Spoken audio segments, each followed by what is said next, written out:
Kill, marry, fuck. Braves, Hawks, Falcons. Okay, I did do this wrong. It was supposed to stay in. Braves, Hawks, Falcons. Okay, well, I marry the Braves because I want to be with them forever. I kill the Hawks, and I fuck the Falcons because they fuck me every year.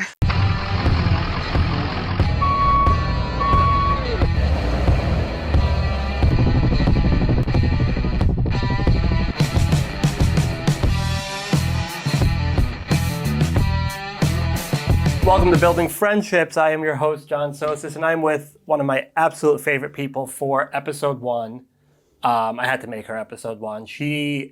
I've told her this a million times, but I almost didn't come out to LA because there was so much drama before me coming out here. And she had my back, and I came out here. She's a comic. She's a writer. She's an actress. She's a game show star. Yeah. I mean, she does everything. Sports weirdo. She's a sports fanatic, which is we'll get to that. She's Sarah Tiana.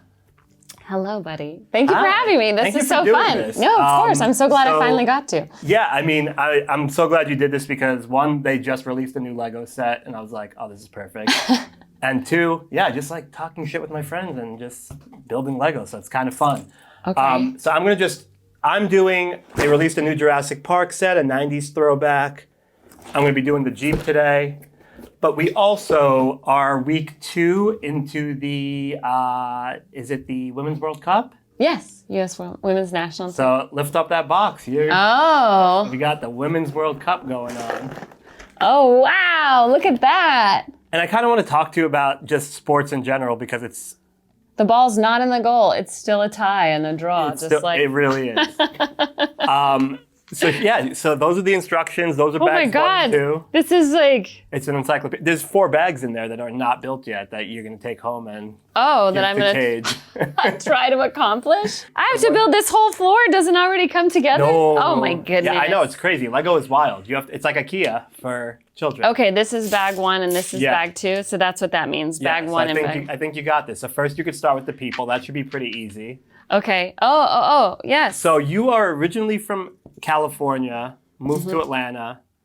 Moved to North Georgia. Yeah, I wish Atlanta, but no, not Atlanta. I know you're a Braves fan. Okay, close enough. Yes, Braves fan. We were Oakland A's fans when I moved. Okay. Because my grandmother worked for the Oakland A's and my family was from the East Bay, so Oakland A's it was. And then obviously you couldn't watch any of that. So we started watching Braves games because they ended up becoming on TBS. So then we would watch them around the television at night. And oh my gosh, how old were you at this point? I mean, I was 5 when we moved. Okay. And then, so I guess probably 6, 7 when we really started. Okay, so you really grew up with sports. Yeah, I really grew up with sports. My mom was like Joe Montana. This is not right. This is already going wrong.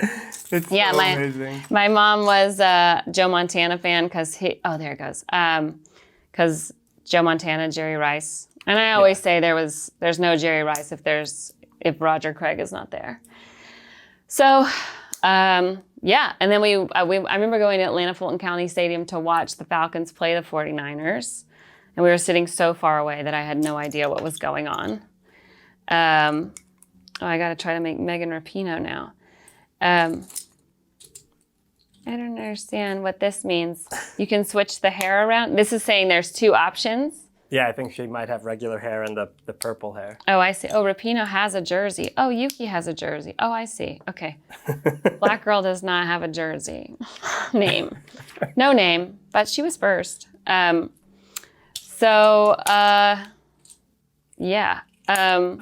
think the first team I actually liked was the 49ers. I was a big Steve Young guy. Yeah? I used to have Steve Young jerseys. Did you grow up watching? I mean, because you were in New York. Yeah, I was in New York. I think everybody at the time, it was for different reasons. I loved Steve Young. Mm-hmm. And then I was a football fan when the Carolina Panthers first came into the league, and I really loved their colors. So I wore a lot of Panthers stuff, but You're still wearing Panthers colors. That's fair. I am. The color of the show title is Panthers colors. Yeah. So Yeah, there's something about the Panthers colors that I like, but then I grew up and I was like, no, we're hometown boys. We're Jets fans, and I've been suffering ever since. It's been terrible. They definitely. Oh wait, how come there's two sides of this face? Is that normal? Yeah. Okay. They have different reactions. Oh, I mean, of course. I see. Okay. What was it to you that was just like, this is my thing. I love this. Man, I feel like it was, I just kind of grew up loving like being able to watch sports as a family. That was always really fun. And then I worked for the Braves in college, and that was kind of when it all really... Oh, wow. What'd you do for the Braves? So I shot the T-shirts out of the cannon and danced on top of the dugout and played games That's hilarious. with the kids. It was for a company called Sports Magic, and we had to go to Orlando. They were based on the Atlanta Magic. Orlando Magic is where they started, and so they. We had to go and for a week of training of how to walk on stilts, how to make balloon animals, how to properly use the Oh my God. how to properly use the gun. The gun, and obviously we also couldn't do we had to learn the slingshot, and they were kind of phasing out the gun because somebody had died trying to jump for a T-shirt from the second tier to the bottom. Oh no! How embarrassing! What a way to go. Yeah, not a great way to go. And so, yeah, that was kind of just one of those things where you go, oh, okay, that's how that happens. But so you go and do all that training, and then I got to go to every Braves game while I was in college. So I was at UGA, and then I transferred to Georgia State University because I was working at Six Flags at the time. Okay. And big carnival person. Yeah. And so after I moved to Atlanta for school, I worked at Six Flags for 3 seasons, and that was a great job for college because I got to, it was salary, so we got paid all year, and I got health insurance, and we, during the school year, we only worked on the weekends, but during the summer we worked, let me switch this. We worked 6 days a week.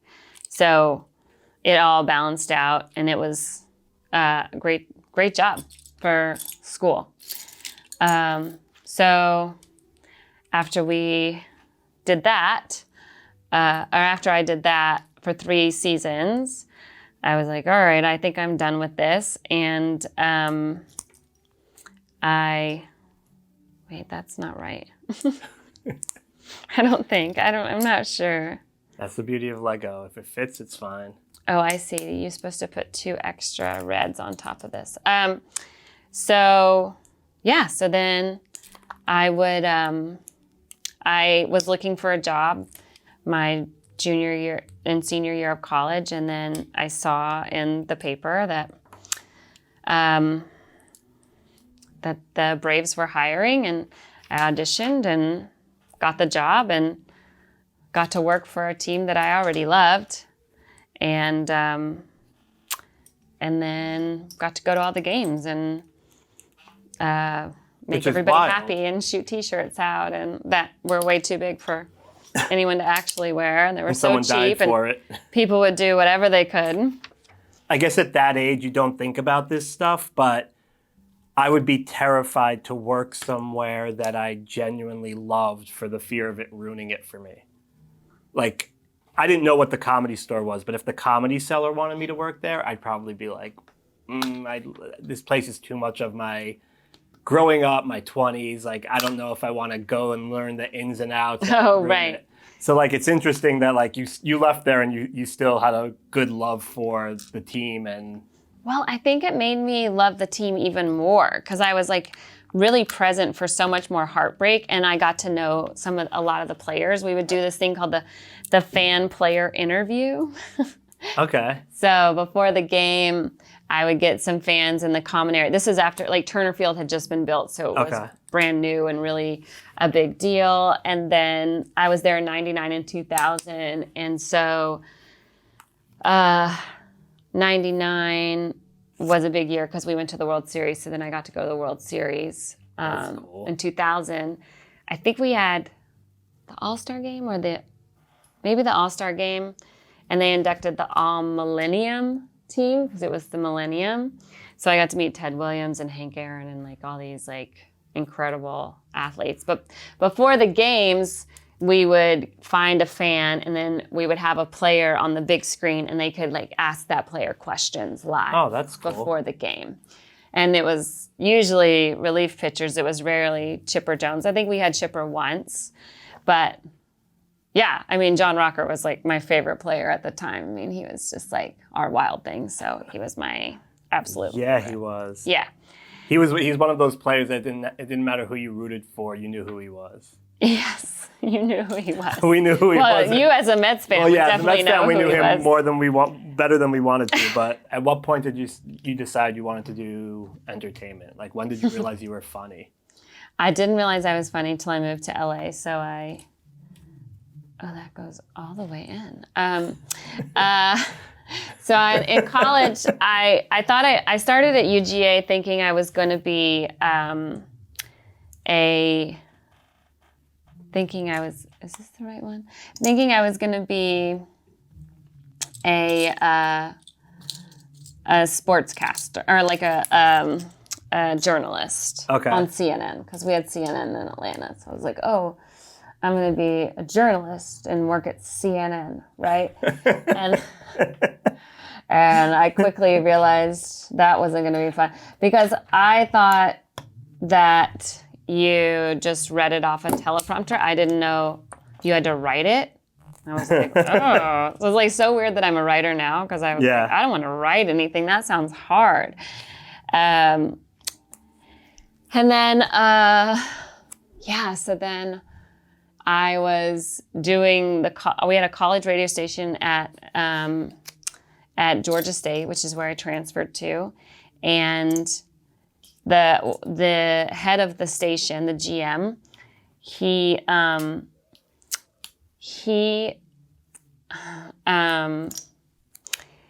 was in my geography class or geology class with me because I had this thing in college where I was like, I'm never going to take anything that ends in ology or ology.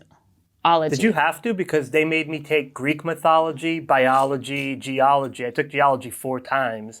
I needed to graduate. I was like, when am I going to have to identify sedimentary rocks? Leave me the fuck alone. It's a nightmare. Yeah, no, I tried to stay out. So I took geography, and then this guy Matt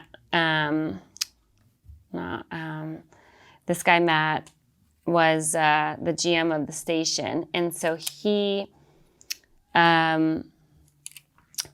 talked me into doing the news because he knew I was trying to do news. He talked me into doing the news on the college radio station, and that college radio station happened to be the largest college radio station in the country for student run, largest student run station in the country. And so I go, I'm like, oh, all right, I'll try this.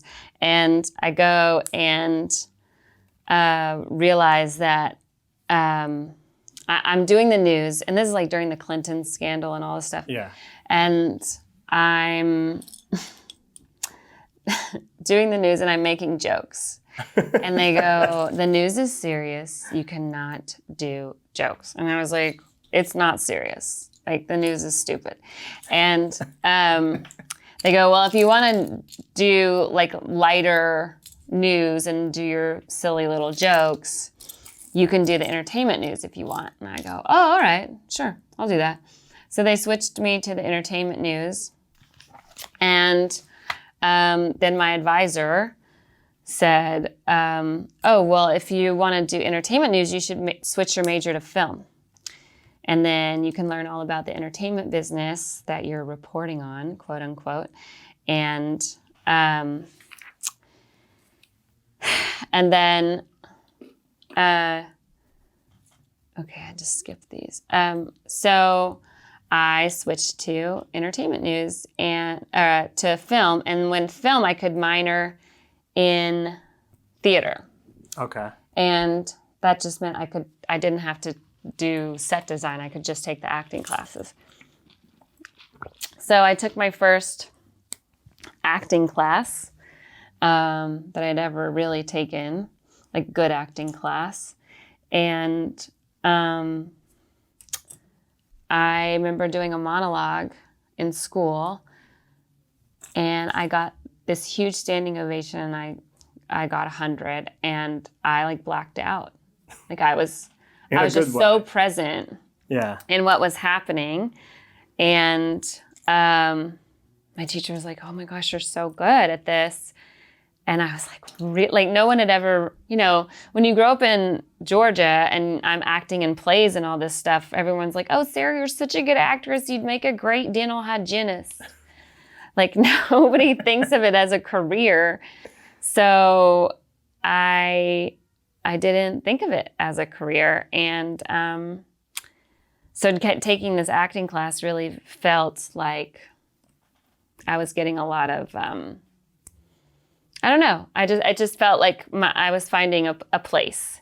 And so I started getting more into the acting classes and taking it a little more seriously, and taking acting classes in Atlanta with like other professional studios and stuff. And then I studied, my teacher was the really good acting teacher at my college.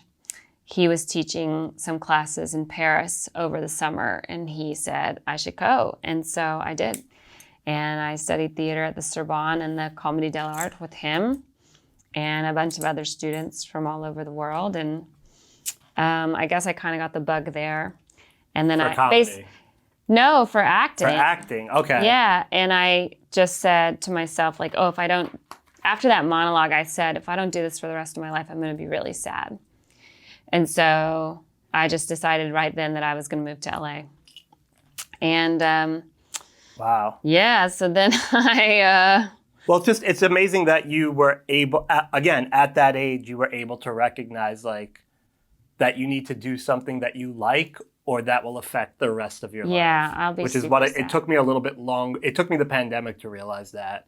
Yeah, I basically decided I was going to do that. And then,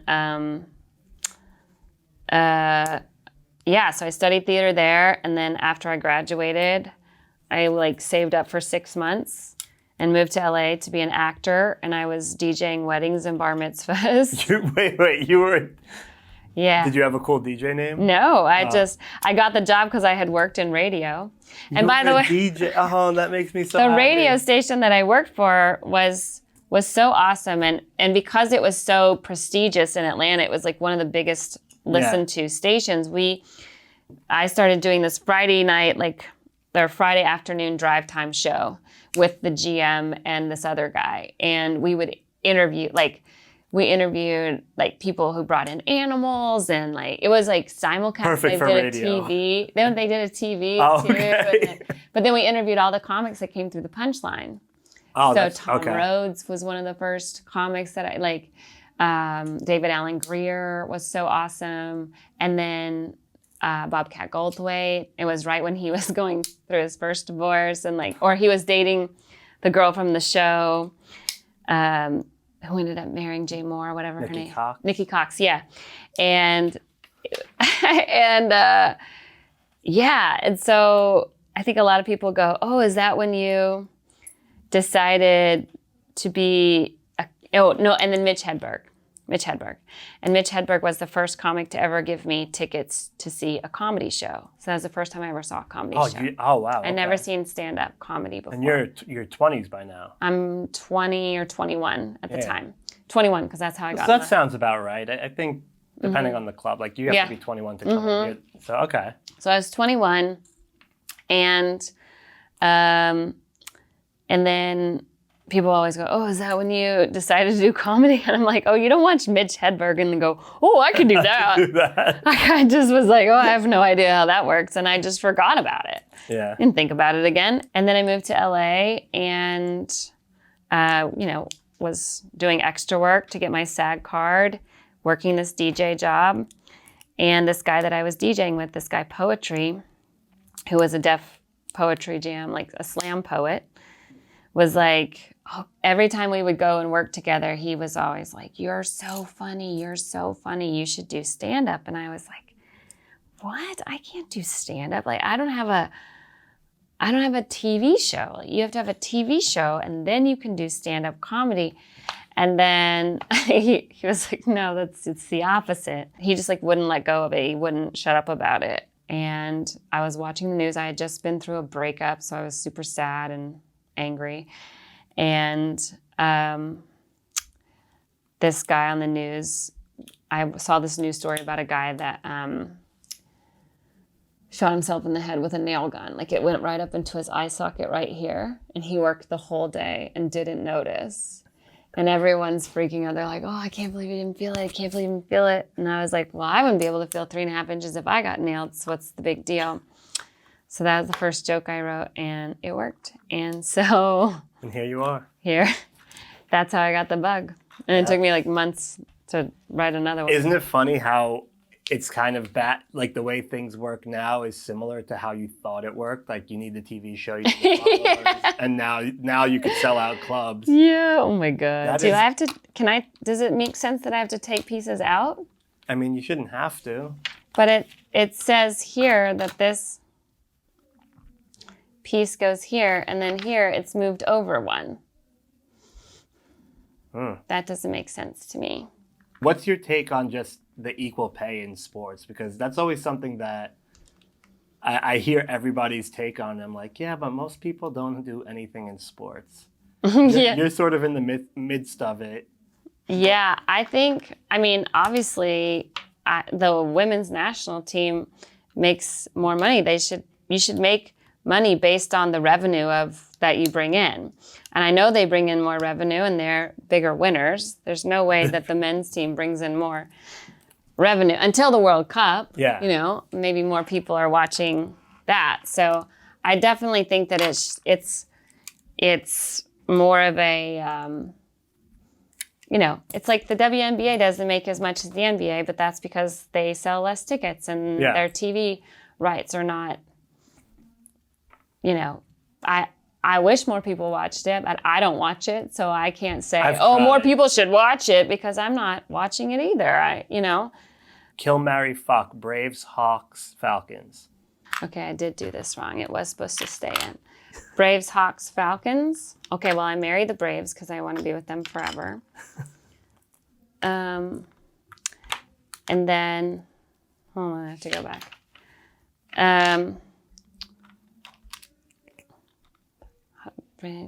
I kill the Hawks, and I fuck the Falcons because they fuck me every year. How about that? Nailed it. Yeah. That sounds about right.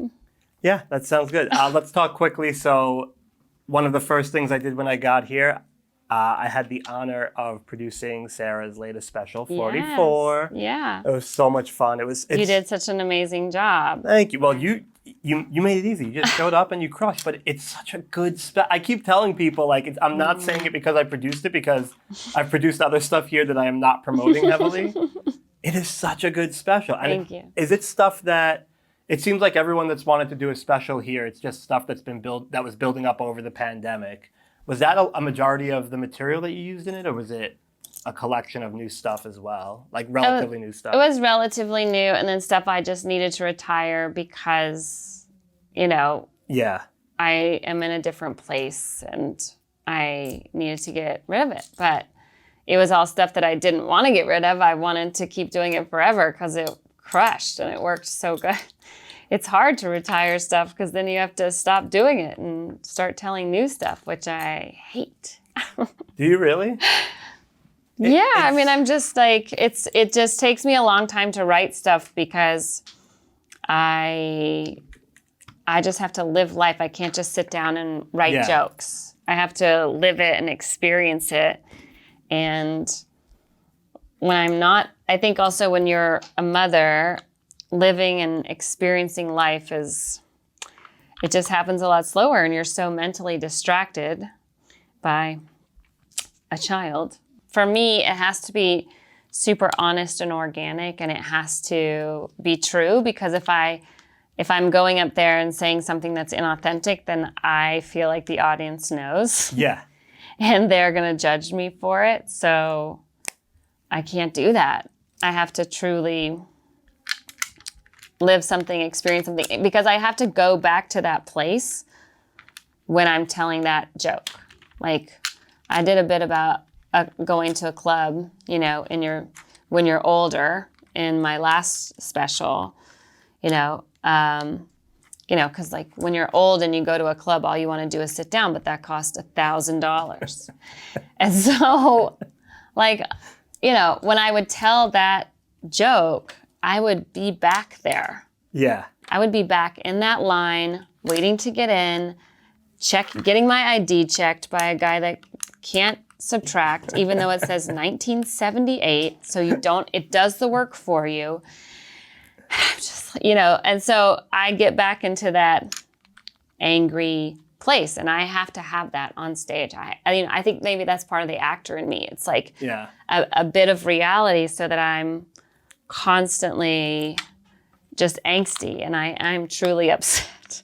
And that's sort of what you had been saying about when the accent gets it kicks in a little bit more. It's like you're in that headspace. Yeah, I mean, it goes in and out based on where I am. Like, if that club bit happened in the South, then I would have had an accent, because I would have been around my Southern friends. Yeah. But it didn't. It happened here in LA, so the accent goes out because I'm in LA experiencing that. And just based on the way I grew up, because my parents didn't have an accent, but everybody at my school did, I learned to talk two different ways. I learned to talk like my friends at school and like my parents at home, so that people would understand. Look at you, good job.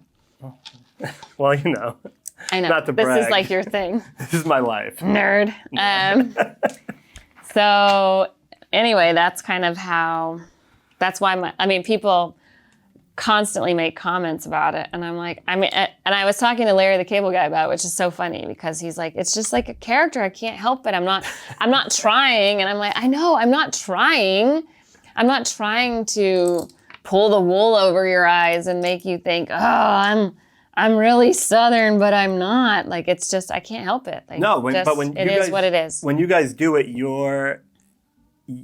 it's not you're doing it because of what you just said, where I do the same thing, and the only reason you guys get it brought up is because you're public figures. Mm-hmm. People will call out when I'm getting angry, or like I'm going on a rant about something, I get very New York. Mm-hmm. Yesterday, I forgot what I was ranting about with Sarah Hyland, and I was just, the New York came out. Yeah. Mm-hmm. And it's just, I'm not hiding it. It just... I think also when I moved here, I was intentionally trying to hide the Southern accent, because when I moved here, everyone was like, oh my God, you'll get pigeonholed if you don't, and you'll only be able to get Southern parts. So you have That's so weird. lose the accent. Everyone's like, lose it. So then I was intentionally trying not to do it. And then, now I do stand up and I get a little bit of bourbon in me, and then there you go. Depending on where I am in my life, that might happen. The races. Well, we're winding down. Last question. If you could change one thing about yourself, what would it be? Oh, if I could change one thing about myself. There's so many things I would change. I wish, I wish that I would not be such an oversharer, that I would be a little bit more private about things, because I'm just, and my son does it too, where he's just we get on an airplane and he stands up on the seat and he turns around over the seat and he's like, "Hi, I'm Cage Brockman and that's Mommy and that's Daddy and we're on an airplane and we're going up high and I'm getting a special drink and don't stand near the engine. Don't stand near the engine." And you're like, okay. Okay, everybody calm down. Like, you don't have to tell everybody everything. But, I mean, he gets it from me where it's just like, I meet someone, they're my best friend, and I'm happy to share, and I want to help everybody, and, but it's like, I could also just take that energy and devote it to myself, and maybe I could be a little further, or maybe I could write more stand-up if I wasn't so focused on other people and their stuff. Okay, that's a really good one. Like, that's one that you've definitely thought of before. Well, yeah. That's a I think one that Chris tells me all the time. Oh, really? Stop talking to strangers. Yeah. He's always like, "All right, you tell everybody everything." I'm like, "Well, they asked." And he's like, "No, they didn't." I'm like, "Oh, you're right. They didn't ask." You're right. Oh, man. Sarah Tiana, my favorite person. Let's see how you did. I am for the first episode, this is real. It's all downhill from here. I'm just letting everybody else know for your episodes. It's all she's got this is a 10 plus set. This is for people 10 years and older. Well, it's very hard, but also 1, 2, 3, 4, 5. Yeah, I'm more like impressed that I was able to do it and talk at the same time, because that's really hard. That's what it is. I keep saying it. It's like the people that can play music and play an instrument and sing at the same time. I can do that. It's very hard. This I could do with no problem. Yeah. I got my little. I'm not leaving. I'm going to finish this. You can if you want. Is somebody else you're supposed taking it to home. Oh, how am I? You don't have to stick I can't around break here. it down, right? What? No, this is good because I'm really box. into. You just slip it into the box. Because I'm really into puzzles, so this is just. This is just a 3D puzzle. I used to do Puzz 3D, the actual 3D puzzles, and then when I got sick, I did this for instead of taking pain meds to take my brain off the pain. And since then, I've just been obsessed with it. It's a good way to clear your brain, not think about anything. You're looking at little pieces. Well, I have plenty of time right now, so I will definitely do this. We are mid-strike, and we've gone walking. We're doing the walking thing. Getting my steps in. It's interesting. It's been interesting to see with the actors joining, and things are only looking worse for the streamers. Only looking worse, thank God. From day one, it was a terrible business model, and now they've put themselves in a position where there's no way to win. There's no way to win. They're going to have to merge or fold. And then I think we're definitely going to have to split. The networks are going to have to split with the streamers to make a deal. And then maybe we'll be able to work for CBS, but we won't be able to work for Hulu. And we'll have to see. I mean, Disney's going to own everything at some point. So I think they're going to have to merge at some point. It's going to be a mess. It's going to be a mess. It already is a mess. Everybody's on the streets. The hotels are protesting. Right. Thank God UPS made a deal so we can still get our Amazon packages. Exactly. Except now you're supporting Amazon Studios, so. But Amazon Studios doesn't care about their TV department, or film. Yeah. They're like, we sell toilet paper. This is 1/3 of 1% of what we do. Toilet paper's keeping the lights on. Yeah. Well, thank you, Sarah Tiana. Where can people find you? Sarah Tiana on Threads. Are you on Twitter? Threads now? Oh, yeah. I signed up right away. Have you replaced Twitter with it? Or you mean X? Sorry. Have you replaced X with it? Yeah. I mean, I still go on Twitter for news, and then, I'm probably helping the algorithm by just watching Elon's meltdown. But there and Instagram. Sarah Tiana, just my name. And then my special's on YouTube. Yeah, watch 44. It's on the Comedy Store YouTube channel. It's really good. Really good. Come see her live at the Comedy Store. See her on the road. Listen to all the podcasts she's on. You can follow me at Say It Ain't Sosis. That's been the first episode. We're back. We're doing a whole season. It's going to be a lot of fun people. We have comics. We have actors. We have social media influencers and content creators. It's going to be a whole big entertainment party of people on strike. Yeah. We're basically striking and playing with Lego. We have the time. Yeah. We'll see you next time.